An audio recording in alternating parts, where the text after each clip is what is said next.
ചോരി ചോരി ചോരി ചോരി, കളവ് കളവ് കളവ് കളവ്, മോഷ്ടിച്ചു മോഷ്ടിച്ചു മോഷ്ടിച്ചു മോഷ്ടിച്ചു, നമ്മുടെ വോട്ട് മുഴുവനും മോഷ്ടിച്ചു, എല്ലാം കട്ടുകൊണ്ട് പോയി, ഒപ്പം വെട്ടി മാറ്റുകയും ചെയ്തു.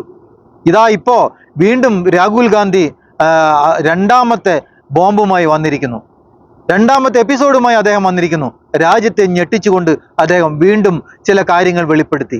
ഇന്ന് മുഴുവനും പണ്ട് രാഹുൽ ഗാന്ധി വാർത്താ സമ്മേളനം നടത്തിയാൽ ചിലർ വരും ചിലർ വരില്ല. എന്നാൽ ഇന്ന് അദ്ദേഹം വാ തുറന്നാൽ എന്താണ് രാജ്യത്ത് സംഭവിക്കുന്നതെന്ന് അറിയാൻ വേണ്ടി ഇന്ത്യയിലുള്ള 99.5% TV ചാനലുകാരും പത്രക്കാരും അദ്ദേഹത്തിൻ്റെ പിന്നാലെ ഓടുകയാണ്. നമസ്കാരം, നിലപാടിലേക്ക് സ്വാഗതം. നിങ്ങൾ ആദ്യമായാണ് എൻ്റെ ചാനൽ കാണുന്നതെങ്കിൽ തീർച്ചയായും നിങ്ങൾ സബ്സ്ക്രൈബ് ചെയ്യണം, ബെല്ലൈക്കൻ അമർത്തണം, നിങ്ങളുടെ വിലയേറിയ കമൻറ്റുകൾ രേഖപ്പെടുത്തണം. ഇവിടെ ആര് ജയിച്ചു ആര് തോറ്റു എന്നുള്ളതിനല്ല പ്രശസ്തി. ആർക്ക് വേണമെങ്കിലും കളവിലൂടി, അതായത് ഈ 2 തവണ ജയിച്ച ഇന്ന് അധികാരത്തിലിരിക്കുന്ന പാർട്ടി ഈ രീതിയിലാണോ ജയിച്ചത് എന്നുള്ളതിനപ്പുറത്തേക്ക് മാറി ഇത്തരത്തിൽ സംഘടിതമായ ഒരു ക്രമക്കേട് നടക്കുന്നു എന്നുള്ളൊരു കാര്യം കൂടി നമ്മൾ അതിൽ ശ്രദ്ധിക്കണം. കോൺഗ്രസ് ജയിക്കുന്നോ BJP തോൽക്കുന്നോ, BJP ജയിക്കുന്നോ കോൺഗ്രസ് തോൽക്കുന്നോ എന്നുള്ളതല്ല, തെരഞ്ഞെടുപ്പ് പ്രക്രിയയുടെ വിശ്വാസ്യതയാണ് ഇവിടെ ചോദ്യം ചെയ്യപ്പെടുന്നത്. അതായത് ഒരു മൊബൈൽ നമ്പർ ഉപയോഗിച്ച് ഒരാളുടെ വോട്ട് മാറ്റാനും ഒരു മൊബൈൽ നമ്പർ ഉപയോഗിച്ച് ഒരാളുടെ വോട്ട് ചേർക്കാനും കഴിയുന്ന ഒരു സംവിധാനമാണ് ഇന്ത്യയിലെ തെരഞ്ഞെടുപ്പ് പ്രക്രിയ എന്നുണ്ടെങ്കിൽ സ്വാഭാവികമായിട്ടും അക്കാര്യത്തിൽ ഒരു പരിശോധന നടത്തേണ്ട ആവശ്യമുണ്ട്. രാഹുൽ ഗാന്ധിയെ സംബന്ധിച്ചിടത്തോളം സ്വാഭാവികമായിട്ട് അദ്ദേഹം കോൺഗ്രസിൻ്റെ നേതാവാണ്, കോൺഗ്രസിൻ്റെ നേതാവെന്നുള്ള നിലയ്ക്ക് അദ്ദേഹം ലോക്സഭയിലെ പ്രതിപക്ഷ നേതാവാണ്. ആ സാഹചര്യത്തിൽ കോൺഗ്രസിനെ പരാജയപ്പെടുത്താൻ നടത്തിയ ശ്രമങ്ങളായിരിക്കും അദ്ദേഹത്തിൻ്റെ രാഷ്ട്രീയമായ ഒരു ആരോപണത്തിൻ്റെ ഭാഗമായി വരുന്നത്. പക്ഷേ അതിനപ്പുറത്തേക്ക് മാറി ഇതിൽ നോക്കേണ്ട ഒരു വസ്തുത ഇതാണ്. അതായത് വലിയ തോതിൽ വോട്ട് ചേർക്കാൻ കഴിയുന്നു എന്നുള്ളത് ഒരു മൊബൈൽ നമ്പർ ഉപയോഗിച്ചിട്ട്, അല്ലെങ്കിൽ ഒരു മൊബൈലുകളുടെ ഏതെങ്കിലും ഒരു കോൾ സെൻറ്റർ പോലൊരു സംവിധാനത്തിൽ ഉപയോഗിച്ച് ആർക്കെങ്കിലും ഇത്തരത്തിൽ ഒരു വോട്ടർ പട്ടികയിലേക്ക് പേര് ചേർക്കാനോ ആ വോട്ടർ പട്ടികയിൽ നിന്ന് പേര് ഡിലീറ്റ് ചെയ്യാനോ കഴിയുമെങ്കിൽ തെരഞ്ഞെടുപ്പ് കമ്മീഷൻ എന്നുള്ള സംവിധാനം എന്തിനാണ് അവിടെ ഇരിക്കുന്നത് എന്നുള്ളൊരു വലിയ ചോദ്യം, ആരോപണം അവിടെ ഉയരുന്നു. അതിനുള്ളൊരു മറുപടിയാണ് ഇവിടെ വരേണ്ടത്. ആ ഒരു വിഷയമാണ് ഇവിടെ ചർച്ച ചെയ്യപ്പെടേണ്ടത്. അതായത് തെരഞ്ഞെടുപ്പ് കമ്മീഷൻ പറയുന്ന വളരെ പവിത്രമായ വോട്ടർ പട്ടിക എന്ന് പറയുന്ന ഒരു കാര്യത്തിൽ ഇത്തരത്തിൽ ഒരു മാറ്റങ്ങൾ വരുത്താൻ ഒരാൾക്ക്, പുറത്തു നിന്നുള്ള ഒരാൾക്ക്, ഒരു സംവിധാനത്തിന് കഴിയുന്നു എന്നുള്ളത്, അല്ലെങ്കിൽ തെരഞ്ഞെടുപ്പ് കമ്മീഷൻ്റെതായ ഒരു സംവിധാനത്തിലേക്ക് അതിനെ മാനിപ്പുലേറ്റ് ചെയ്ത് കഴിയുന്നു എന്നുള്ളൊരു കാര്യം കൂടി നമ്മൾ പരിശോധിക്കണം. അതാണ് ഇവിടെ ചർച്ച ചെയ്യപ്പെടേണ്ടത്. അതിൻ്റെ ഭാഗമായിട്ടാണ് രാഹുൽ ഗാന്ധി പ്രതിപക്ഷ നേതാവ് എന്നുള്ള നിലയ്ക്ക് ഈ ആരോപണം ഉന്നയിച്ചിരിക്കുന്നത് എന്നുള്ളത് നമ്മൾ കാണണം. All well? Would you like to say something? No, we can start, sir. So, first of all, this is not the H-bomb. H-bomb is coming. This is another milestone in setting up and demonstrating to the youth of this country how elections are being rigged.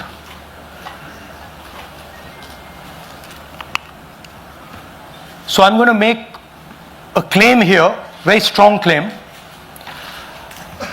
about CEC Gyanesh Kumar, and this is not something I'm saying lightly. I'm the leader of the opposition in the Lok Sabha.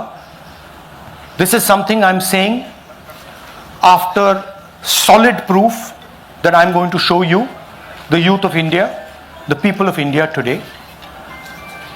Proof that is black and white, absolutely clear, that the Chief Election Commissioner of India is protecting the people who have destroyed Indian democracy. ഇവിടെ ഓരോ സാധാരണക്കാരനും വിശ്വാസം നഷ്ടപ്പെട്ടിരിക്കുന്നു, വോട്ടിലുള്ള വിശ്വാസം നഷ്ടപ്പെട്ടിരിക്കുന്നു. ഒരു കാര്യം മനസ്സിലാക്കുക, ഇവിടെ പുതുതലമുറ, ന്യൂ ജനറേഷൻ മുഴുവനും രാഹുൽ ഗാന്ധിയുടെ പിന്നാലെ പോവുകയാണ്. എന്തെന്നാൽ ഈ ചതി മുഴുവനും പുറത്തു കൊണ്ടുവന്നത് ഒറ്റയ്ക്കൊരു രാഹുൽ ഗാന്ധി വിചാരിച്ചതുകൊണ്ട് മാത്രമാണ്. ആ വജ്രായുധം എടുത്ത്, നിങ്ങൾ മറ്റുള്ളവരുടെ മേൽ ഉപയോഗിച്ചുകൊണ്ടിരുന്ന ആ വജ്രായുധം എടുത്ത് രാഹുൽ ഗാന്ധി സംഘവും നിങ്ങളുടെ നേരെ തിരിഞ്ഞു. ഇപ്പൊ നിങ്ങൾക്കൊന്നും പറയാനില്ല. നമ്മുടെ നാട്ടിലെ കുറെ നേതാക്കളെല്ലാം ഉണ്ടല്ലോ, അയ്യോ എവിടെയാണ് നിങ്ങൾ, ഇതിനെല്ലാം മറുപടി പറയൂ. ഞാനൊരു കഴിഞ്ഞ തവണ ഈ വോട്ട് ചോരിയെക്കുറിച്ച് വീഡിയോ ഇട്ടിരുന്നപ്പോൾ അദ്ദേഹം എന്നോട് ഒരു പ്രേക്ഷകൻ എഴുതി ചോദിച്ചിരുന്നു, മണ്ടപോയ തെങ്ങിനാരെങ്കിലും വെള്ളം ഒഴിക്കുമെന്ന്. അതാ മണ്ടപോയ തെങ്ങ് ഇതാ വീണ്ടും കിളിർത്തു. മനസ്സിലായില്ലേ? അത്ഭുതങ്ങളിലോ അത്ഭുതമാണ്. വീണ്ടും രണ്ടാമതും ഒരു നൈട്രജൻ ബോംബ് അദ്ദേഹം പൊട്ടിക്കുമെന്നാണ് പറഞ്ഞത്. മഞ്ഞുമലയുടെ ഒരു അറ്റമാണ് അദ്ദേഹം ഇന്ന് ഉരുകിയത്. ഇനി എത്രയോ ഉരുകാനിരിക്കുന്നു. ആ ഉരുകി കഴിയുമ്പോൾ ഇന്ത്യക്കകത്ത് സംഭവിക്കുന്നത് എന്താണ്? ഇന്ത്യ എന്ന മഹാരാജ്യത്തിന്റെ പ്രതിപക്ഷ നേതാവാണ്, നമ്മുടെ പ്രധാനമന്ത്രിയുടെ തുല്യ അവകാശമുള്ള ഒരേ ഒരു നേതാവ്. അദ്ദേഹം പറയുന്നു ഇലക്ഷൻ കമ്മീഷൻ വോട്ടുകൾ കൊള്ളയ്ക്ക് കൂട്ടുനിന്നു എന്ന് പറഞ്ഞാൽ എന്തുകൊണ്ട് അദ്ദേഹത്തിനെതിരെ കേസെടുക്കുന്നില്ല? നമ്മുടെ ഇന്ത്യയിലെ നിയമ സംവിധാനം ഉപയോഗിച്ച് അദ്ദേഹം പറയുന്നത് കളവാണെങ്കിൽ ഇലക്ഷൻ കമ്മീഷൻ കഴിഞ്ഞ തവണ പറഞ്ഞിരുന്നു, അതായത് വോട്ട് ചോരി എന്ന വാക്ക് നിങ്ങൾ ഉപയോഗിക്കരുത്. അദ്ദേഹം ബീഹാറിലെ അവസാനത്തെ ദിവസം, അതായത് അദ്ദേഹത്തിന്റെ പദയാത്ര അവസാന ദിവസം അദ്ദേഹം വോട്ട് ചോരി എന്ന് തന്നെയാണ് വേദിയിൽ പ്രസംഗിച്ച് ആ പ്രസംഗം അവസാനിപ്പിച്ചത്. ആ വേദിയിൽ വന്ന എല്ലാവരും ഇതേ വാക്ക് ഉപയോഗിച്ച് തന്നെയാണ് ചെയ്തത്. അപ്പൊ എന്തുകൊണ്ട് ഇന്ന് ഇലക്ഷൻ കമ്മീഷൻ പറഞ്ഞ ഒരു വാക്ക് ഇദ്ദേഹം പറയുന്നത് പോലെ അങ്ങനെ നിസ്സാരമായി സോഫ്റ്റ്വെയർ ഉപയോഗിച്ച് എടുത്തു മാറ്റാൻ പറ്റില്ല? ആണ് ഒരു സാധാരണക്കാരന് ചെയ്യാൻ പറ്റില്ല. അത് തന്നെയാണ് രാഹുൽ ഗാന്ധി പറഞ്ഞത്. അവിടെ വ്യക്തമായ തെളിവ് നിങ്ങൾ തന്നെ കൊടുത്തല്ലോ. സാധാരണ രീതിയിൽ അത് എടുത്തു മാറ്റാൻ പറ്റില്ല. അതായത് അവകാശപ്പെട്ട വ്യക്തിയുടെ അഭിപ്രായം കേട്ടിട്ട് മാത്രമേ എടുത്തു മാറ്റാൻ പറ്റുള്ളൂ. അതെ, ഒരു നമ്പർ വെച്ച് പിന്നെ അതിൽ ഒരു OTP വന്ന് അദ്ദേഹത്തിന്റെ അഭിപ്രായം രേഖപ്പെടുത്തി ആ OTP അദ്ദേഹം അതിൽ അയക്കുന്ന OTP കണ്ടെടുത്ത് ആ OTP ആ ആപ്ലിക്കേഷനിൽ എൻട്രി ചെയ്യുന്നതോടുകൂടി അദ്ദേഹത്തിന്റെ അഭിപ്രായം രേഖപ്പെടുത്തി കഴിഞ്ഞു. അതായത് എനിക്ക് എതിർപ്പില്ല. സാധാരണക്കാരനെയും ആദിവാസികളെയും ഈ OBC ടീമുകളെയുമാണ് അവരുടെ വോട്ടിൽ നിന്നും അവരെ ഒഴിവാക്കിയത്. അതായത് 100% കോൺഗ്രസ് അനുഭാവികളായ അവരുടെ വോട്ടുകളാണ് വെട്ടിമാറ്റിയത്. ഈ കോൺഗ്രസ് അനുഭാവികളുടെ വോട്ട് വെട്ടിമാറ്റുന്നതോടൊപ്പം അവർക്ക് ജയിക്കാനുള്ള വഴിയും അവരുണ്ടാക്കി വെച്ചു. ഈ അലന്തറിൽ ഇത്രയും 6018 വോട്ട് എങ്ങനെയാണ് നഷ്ടമായത്? അതും കോൺഗ്രസിന്റെ വോട്ടുകളാണ് നഷ്ടമായത്. അത് എന്തുകൊണ്ട് ഇന്ന് ഭരിക്കുന്ന കക്ഷിയുടെ വോട്ടുകൾ വെട്ടിമാറ്റിയില്ല? ഇവിടെ ഇതാണല്ലോ ചോദ്യം. ഞാനും ചോദിക്കുന്നത് ഇതാണ്. ആര് ജയിച്ചോ തോറ്റോ എന്നുള്ളതല്ല. ഇങ്ങനെ നിസ്സാരമായി ഒരു വ്യക്തിക്ക് അല്ലെങ്കിൽ ആർക്കെങ്കിലും ഒരു സാധാരണക്കാരന് വോട്ടേഴ്സ് ലിസ്റ്റിൽ കയറി ആ വെബ്സൈറ്റിൽ കയറി സാധാരണ രീതിയിൽ എടുത്തു മാറ്റാൻ കഴിയുമെങ്കിൽ പിന്നെ എന്തിനാണ് വോട്ടെന്ന ഒരു പ്രഹസനം ഇന്ത്യയിൽ കൊണ്ടു നടക്കുന്നത്? ഇവിടെ ഇലക്ഷൻ കമ്മീഷൻ എന്ന ആ പേരിന് പോലും പ്രശസ്തി ഇല്ലാതെ പോയി. രാജ്യത്ത് ഇലക്ഷൻ കമ്മീഷൻ എന്ന് പറഞ്ഞാൽ ഒരു ബഹുമാനവും മാന്യതയും ഉണ്ടായിരുന്നു. ഇത് രണ്ടും നഷ്ടപ്പെടുത്തിയിരിക്കുന്നു. ഈ നഷ്ടപ്പെടുത്തിയത് ആരാണ്? അവർ തന്നെയാണ്. ഇലക്ഷൻ കമ്മീഷൻ തന്നെയാണ് ഇത് നഷ്ടപ്പെടുത്തിയിരിക്കുന്നത്.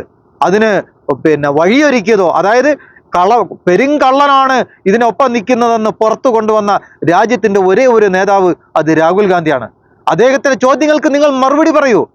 അദ്ദേഹം ചോദിക്കുന്ന ചോദ്യങ്ങൾക്ക് നിങ്ങൾ മറുപടി പറയൂ. എന്തുകൊണ്ടാണ് നിങ്ങൾ ഇതിന് മറുപടി പറയാത്തത്? എന്തടിസ്ഥാനത്തിലാണ് അടിസ്ഥാനരഹിതമാണെന്ന് ഇലക്ഷൻ കമ്മീഷൻ പറഞ്ഞത്? അപ്പോൾ ഈ 6018 വോട്ട് വെട്ടിമാറ്റിയത് എങ്ങനെയാണ്? മഹാരാഷ്ട്രയിലും ഇതേപോലെ 6000 വോട്ടുകളുടെ വ്യത്യാസം വന്നിട്ടുണ്ട്. അതെങ്ങനെ വന്നു? എങ്ങനെ സംഭവിച്ചു? ഇവിടെ ഈ വെട്ടിമാറ്റിയ വ്യക്തികൾ, അതായത് ജീവിച്ചിരിപ്പില്ല എന്നുള്ള വ്യക്തികളെ ആദ്യം അദ്ദേഹത്തിന്റെ ഓഫീസിൽ കൊണ്ടുവന്നു അവർക്ക് ചായ സൽക്കാരം നടത്തി ഇന്ത്യയെ ഞെട്ടിച്ചു. ഇപ്പോൾ ഇതാ കർണാടകത്തിൽ അലന്തറിൽ ഈ വോട്ടിൽ നിന്നും പുറത്തായവരെ രാഹുൽ ഗാന്ധി വേദിയിൽ കൊണ്ടുവന്നു. മറ്റേത് അദ്ദേഹത്തിന്റെ ഓഫീസിലാണെങ്കിൽ ഇതാ പൊതുവേദിയിൽ കൊണ്ടുവന്നു അവരെ കൊണ്ട് പറയിപ്പിച്ചു. ഇവിടെ ഒരു BLO അദ്ദേഹത്തിന്റെ അമ്മാവന് വോട്ട് നഷ്ടപ്പെട്ടു.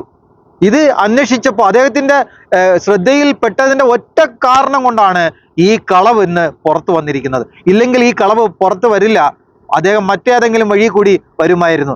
ഇനി അദ്ദേഹം നോട്ടമിട്ടിരിക്കുന്നത് നമ്മുടെ രാജ്യത്തിന്റെ പ്രധാനമന്ത്രി ജയിച്ച വാരണാസിയിലെ ആ ഒരു മണ്ഡലത്തിന്റെ കഥയാണ് അദ്ദേഹം ഇനി മുന്നോട്ട് വെക്കാൻ പോകുന്നത്.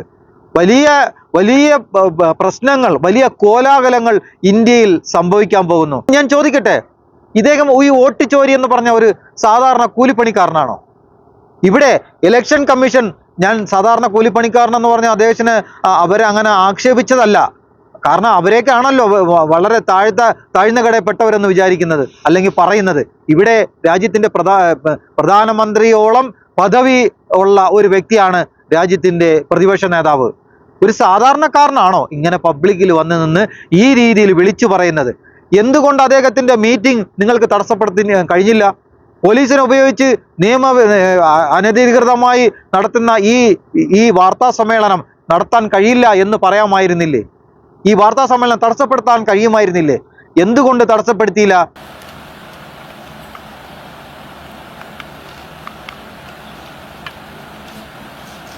Now let's talk about how this is being done and why I'm saying and we are saying that this is being done in a centralized manner, and this is being done not using individuals but using software. Look at the serial numbers. Serial number 1, serial number 1, serial number 1, serial number 1. Serial number 1 means that this is the first person whose name, this is the first name in the booth. So a software is picking up the first name in the booth and using it to delete voters. So someone ran an automated program that ensured the first voter of the booth was the applicant. That same person got cell phones from outside the state, used them to file the applications. And we are pretty certain that this was done in a centralized manner and it was done at scale. This was not done in a, at a worker level. This was done at a call center level. Okay? Targeted deletions in strong Congress booths. The top 10 booths with maximum deletions are Congress strongholds. Congress won 8 other 10 booths in 2018. This was not a coincidence. This is a planned operation. Now, let's come to why I'm making such a direct accusation about this gentleman, Gyanesh Kumar. There is an ongoing investigation on this matter in Karnataka. The CID of Karnataka has sent 18 letters in 18 months. 18 letters in 18 months to the Election Commission. And they have asked the Election Commission for some very simple facts. Number 1, give us the destination IP from where these forms were filled. Number 2, give us the device destination ports from where these applications were filed. And number 3, most important, give us the OTP trails, because when you file, you have to get an OTP. 18 times in 18 months. The CID of Karnataka has written to the Election Commission for this. And they are not giving it. Why are they not giving it? Because this will lead us to where the operation is being done from. And we are absolutely convinced where this is going to lead. I'll give you a little bit of the chronology. FIR is filed February 23. Karnataka CID writes to ECI requesting all details of these numbers and these transactions almost immediately in March.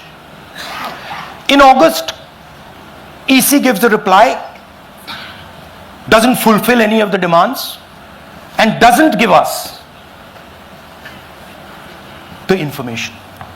Doesn't give the CID of Karnataka the information that will lead them to their destination. പറഞ്ഞിരിക്കുന്ന ഈ തെളിവുകൾ ഇപ്രകാരമാണ്. എന്തുകൊണ്ടാണ് ഈ അലന്തറിൽ ഇത്രയും vote വെട്ടിമാറ്റിയത്?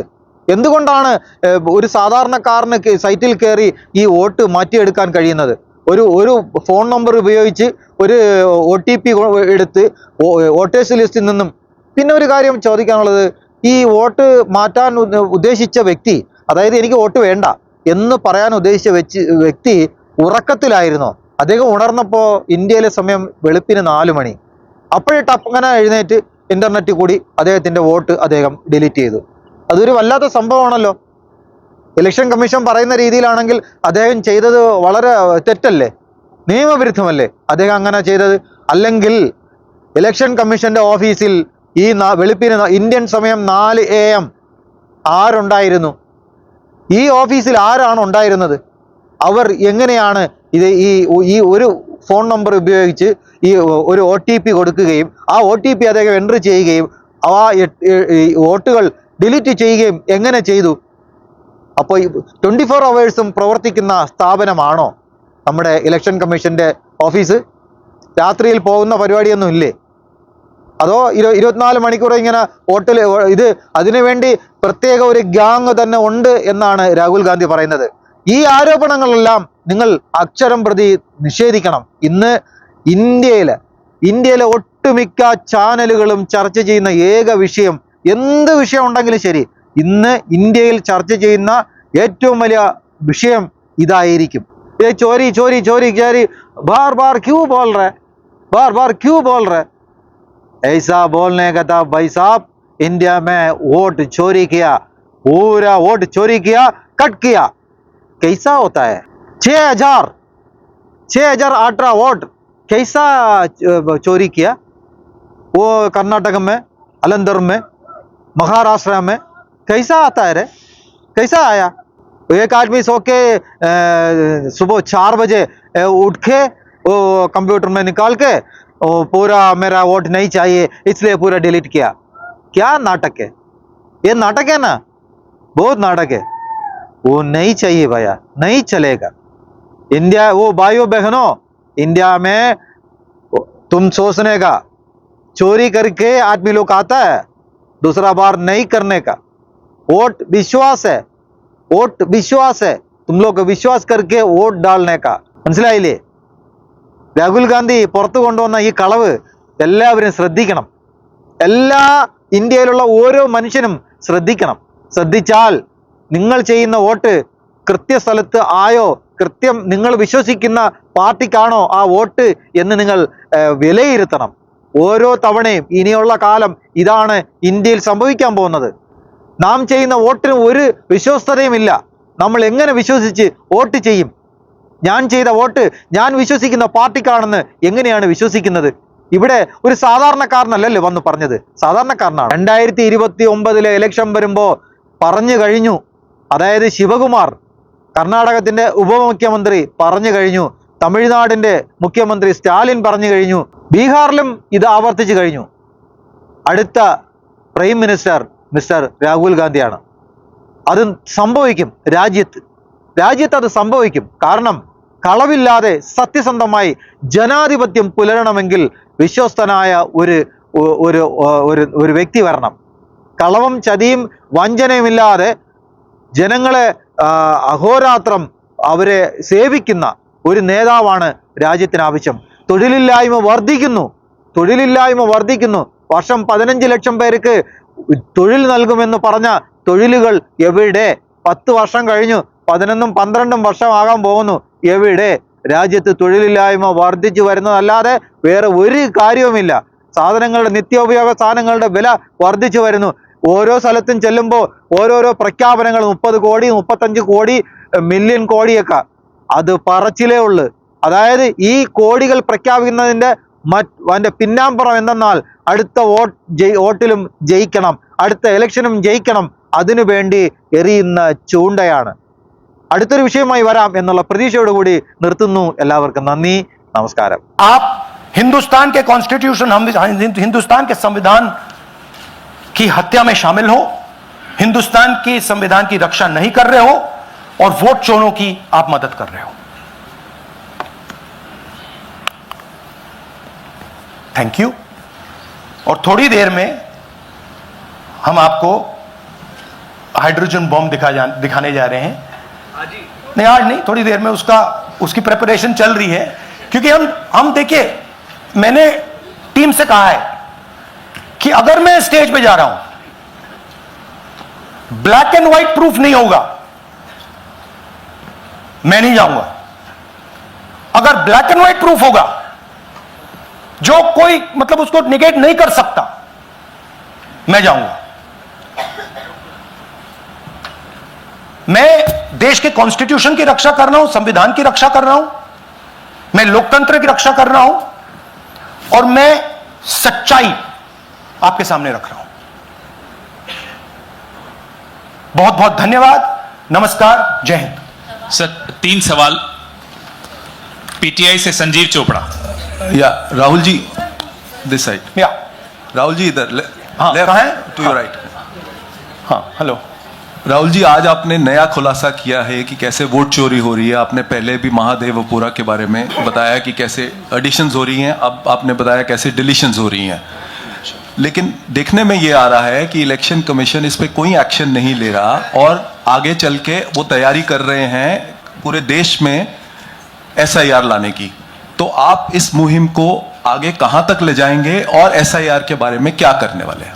देखिए, हम आपके सामने क्रिमिनलिटी रख रहे हैं। हमारा काम आपके सामने सच्चाई रखने का है और हम रख रहे हैं। हिंदुस्तान में दूसरे इंस्टीट्यूशंस भी हैं, सिर्फ इलेक्शन कमीशन नहीं है, लीगल सिस्टम है, उनको भी इन चीजों को देखना चाहिए। यहां पे हम चीफ इलेक्शन कमिश्नर के बारे में ब्लैक एंड व्हाइट कह रहे हैं। आपने कहा कि हमने एडिशन डिलीशन दिखाया। पहले प्रेजेंटेशन में मैंने एडिशन दिखाया था, अब हमने डिलीशन दिखाया है, मगर हमने एक और चीज जोड़ दी है। एडिशन और डिलीशन का सिस्टम, उसका स्ट्रक्चर, उसका तरीका, और हमने यह दिखाया है कि जो डिलीट कर रहा है, जो ऐड कर रहा है, महाराष्ट्र में, कर्नाटक में, यूपी में, वो एक ही आदमी है, एक ही फोर्स है। हमने आपको वो एड्रेसेस दिखाए। Same system is being used in Maharashtra, is being used in Karnataka, is being used in Uttar Pradesh, is being used in Haryana. Same people are doing it.